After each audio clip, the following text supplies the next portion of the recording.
When Shantae and True first came on the scene during their first season of Love During Lockup, towards the end, Sarcasm came out with an article on True, and they had revealed that two different women had put out protective orders on True. And they didn't really have any more details at the time, but it was showing up on CaseNet. When I spoke with Tisha, aka Shantae 2.0, I asked her if she knew anything about these protective orders, and she claimed, well, yeah, actually, one of them was for me after I got upset with True, allegedly poured bleach on his car, and then he allegedly pushed me, so I got a protective order out on him. But then she ended up feeling bad and realized that he was likely just reacting because she was messing his car up, so she ended up dropping hers. And she said another girl got a protective order out on True allegedly too, and this is what the other protective order that was showing up in his criminal history. And this second girl ended up posting the Missouri Department of Corrections Board of Probation and Parole Field Violation Report. So this appears to be the paperwork from True's parole violation that he had earlier in the year, and I wonder if this is what we saw him just talking about in this season when he suddenly had to get an ankle monitor on. An anonymous member in the Love After Lockup Real Group Uncensored said they tried looking into Peppa and they didn't have any luck finding anything, but they did come across Kells, and she posted this paperwork about new charges that were filed against True in April. So big shout out to the person who decided to post this, and this is what it says. Upon his arrival, Officer Carson met with the victim, Letitia Marshall. She informed me that she had a relationship with Anthony Smith, and that's True's legal name. And it says, however, she no longer wished to speak with him. Marshall stated that True continued to contact her, attempting to continue their relationship. When Marshall told True she no longer wished to have a relationship with him, he began to constantly text and call her, advising that he knows where she lives and stating that he has access to firearms. Marshall informed Officer Carson of an incident that occurred on Tuesday, January 16th at Walgreens at 1 South Kings Highway. Letitia stated that she was being watched by a white female in Walgreens. The female was on the phone with someone and informed the other party on the phone that Marshall was in the store with her.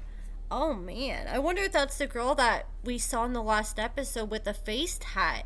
And it says Marshall advised that when she left the store to go to her vehicle, True arrived in his vehicle, described as a black 2005 Chrysler Sebring. Marshall was able to provide the officer the temp tag number on the vehicle, and Marshall believed that she was going to be struck by the vehicle due to him driving in her direction as she was getting into her vehicle. She quickly left. She went into the Schnucks parking lot at 19 South Kings Highway, where she was followed by True and several other individuals that were with him. She stated that she called the police during this incident, but she left prior to the officer's arrival. I mean, I don't blame her. I would be trying to get out of there too if I had some people following me, especially with several people in the car. And she said that she was unsure where they had went. She could not provide any further description to the police. And she informed the officer that she has received several more threatening text messages advising her that they know where she lives and they have firearms on True's behalf from True's family members. She was able to provide the officer the following names and phone numbers of the family members that have contacted her. Apparently an Angelique, a Christina. She also received text messages from an Ebony. It sounds like she believed it was one person texting her from all these different people's phones. And it says the officer attempted to contact all these people. He tried texting them. He tried leaving voicemails. He didn't hear back from anybody. and the girl was advised to obtain ex partes on all the parties involved. A state warrant application on True for harassment in the first degree was sent by Officer Carson to the Cape Girardeau County Prosecuting Attorney's Office for review.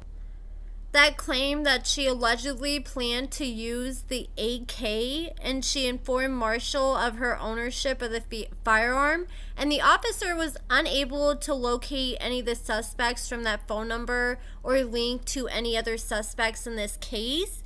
But this girl advised that she has only received texts from the other suspects and could not confirm that the suspects' names were the ones texting her from those phone numbers.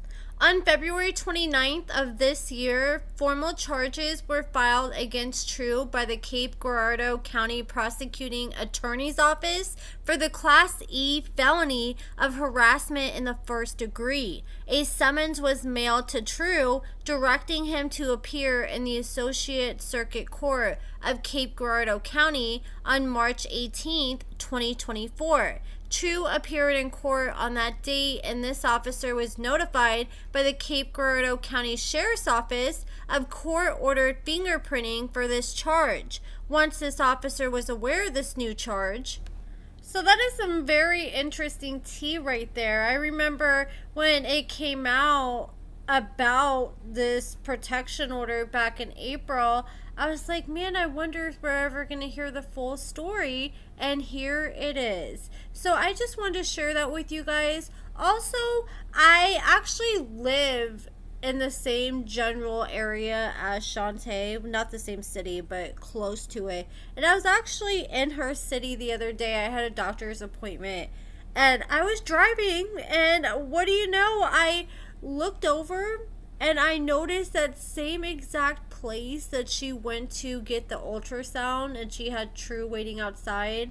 Well, she was gonna get the ultrasound, but she changed her mind, and I knew exactly it was that place because I had the Burger King and that Coins place in the background, and this is the Google Maps from that place. So it looks like this place is actually legit. It's an ultrasound and mommy spa that's located in Independence, Missouri. The other lawsuit that is showing on his record is from 2010, when True was sued by the mother of his son for child support, and he was ordered to pay $5 a month while he was in prison. Then once he got out, his amount that he was ordered to pay obviously went up. But that is pretty much it for this video, guys. Let me know what you guys think about all this in the comments below. Give this video a thumbs up, subscribe, and thank you so much for watching.